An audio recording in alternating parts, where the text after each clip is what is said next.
Arrest అయ్యి jail శిక్ష పడి పెరోల్ మీద బయటకొచ్చి ఆ పైన బయటికి తెలియకుండా చేసుకుని ఆ పైన టీచర్గా ఉద్యోగం చేసి ఉత్తమ టీచర్ అవార్డు కూడా పొంది ఇప్పుడు అరెస్ట్ అయిన ఉదంతం ఇది సినిమాటిక్గా ఉందన్నమాట. ఒక హత్య కేసులో జీవిత ఖైదు, జైల్లో గడిపింది కేవలం 6 నెలల 7 రోజులు. పెరోల్ మీద బయటకు వచ్చి జైలుకి వెళ్లకుండా ఏకంగా 40 ఏళ్లకు పైగా అజ్ఞాత జీవితం, పేరు మార్చుకుని ప్రభుత్వ ఉపాధ్యాయుడిగా ఉద్యోగం, ఉత్తమ ఉపాధ్యాయుడి అవార్డు, చివరికి 73 ఏళ్ల వయసులో మళ్ళీ అరెస్ట్. ఇది మహబూబాబాద్ జిల్లా దంతాలపల్లి మండలం పెదముప్పారం గ్రామానికి చెందిన సందెల వీరన్న వ్యవహారం. 1982లో మహబూబాబాద్లో ఓ పాన్ షాప్ దగ్గర జరిగిన ఘర్షణలో మార్వాడి వ్యాపారి జవార్ సండరిని తూకం బ్యాట్తో కొట్టి హత్య చేశారు. అల్లర్ల కేసులో సందెల వీరన్న నిందితుడిగా ఉన్నాడు.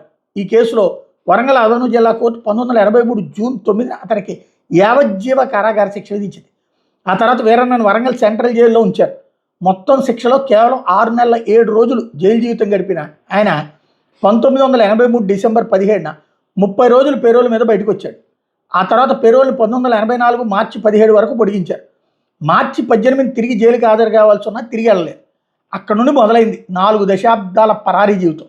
హైకోర్టు రికార్డు ప్రకారం 40 ఏళ్ల 58 రోజుల తర్వాత 2024 మే 16న వరంగల్ సెంట్రల్ జైలు ప్రత్యేక టాస్క్ ఫోర్స్ అతన్ని పట్టుకుంది. ఆ తర్వాత వరంగల్ సెంట్రల్ జైలు మూసివేత కారణంగా చర్లపల్లి సెంట్రల్ జైలుకి తరలించారు. ఇంతకాలం అధికారులకు చెక్కకుండా ఉన్న వీరన్న పేరు మార్చుకుని ఆంధ్రప్రదేశ్లోని కృష్ణా జిల్లా గుడివాడలో ప్రభుత్వ ఉపాధ్యాయుడిగా ఉద్యోగం చేశాడట. కోర్టు రికార్డుల్లో అది రాశారు. ఇప్పుడు 2013లో రిటైర్ కూడా అయిపోయాడు. పెన్షన్ కూడా పొందుతున్నాడు. ఉద్యోగ కాలంలో ఉత్తమ ఉపాధ్యాయుడు అవార్డు కూడా అందుకున్నాడు. పిటిషనర్ తన వాదనలో ఆ విషయాన్ని మెన్షన్ చేయడంతో బయటకు వచ్చింది. 2013 నుంచి మహబూబాబాద్ జిల్లాలో నివసిస్తున్న 2024 వరకు అధికారులు అతను పట్టుకోలేకపోయారు. స్వగ్రామైన పెదముప్పారానికి అప్పుడప్పుడు వచ్చేవాడట. వీరన్నను పట్టుకునేందుకు అధికారులు పలు దశల్లో ప్రయత్నాలు చేసినట్టు ప్రభుత్వం కోర్టుకి చెప్పింది. అదంతా పెద్ద అబద్ధమే అన్నమాట. 2012 నవంబర్ 19 నుంచి 2020 అక్టోబర్ 3 వరకు మహబూబాబాద్, వరంగల్ ప్రాంతాల పోలీసు అధికారులకు లేఖలు పంపారు. చివరగా తెలిపిన చిరునామా సమీప ప్రాంతాలు గాలించిన ఆచూకీ లభించలేదని చెప్పారు. ఎట్టకేలకు ప్రత్యేక టాస్క్ ఫోర్స్ నియమించి అరెస్ట్ చేశారు. వీరన్న భార్య సందుల చారమ్మ 2026లో హైకోర్టును ఆశ్రయించారు. 2024లో జైలు అధికారులు విధించిన 27 రోజుల రిమిషన్ రద్దు, 3 ఏళ్ల పాటు పెరోలు, ఫర్లో తిరస్కరణ నిర్ణయాన్ని సవాల్ చేసుకొచ్చారు. పిటిషన్ జస్టిస్ టి మాధవిదేవి ధర్మాసనం విచారణ చేపట్టింది. పెరోల్ మీద వెళ్ళి తిరిగి జైలుకు రాకుండా ఏకంగా 40 ఏళ్లకు పైగా తప్పించుకుని తిరిగిన జీవిత ఖైదీ విషయంలో హైకోర్టు తీవ్ర దిగ్భ్రాంతి వ్యక్తం చేసింది. పెరోల్పై వెళ్ళిన వ్యక్తి ప్రభుత్వ ఉపాధ్యాయుడిగా పనిచేసి పదవి విరమణ పొందడం ఆశ్చర్యకరం అని చెప్పింది.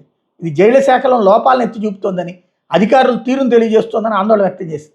శిక్ష నుంచి తప్పించుకోవడమే కాకుండా తన నేర చరిత్రను దాచిపెట్టి ప్రభుత్వ ఉద్యోగాన్ని కూడా మోసపూరితంగా పొందడానికి తప్పుపట్టింది. ఇట్లాంటి ఘటనలు ఇతర ఖైదీలు నిబంధనలు ఉల్లంఘించేందుకు ప్రోత్సాహకంగా మారే ప్రమాదం ఉందని అభిప్రాయపడింది. భవిష్యత్తులో ఇట్లాంటి పునరావృతం కాకుండా తగిన నిఘా వ్యవస్థను రూపొందించాలని ప్రభుత్వాన్ని ఆదేశించింది. ప్రస్తుతం వీరన్న చర్లపల్లి సెంట్రల్ జైల్లో ఉన్నాడు.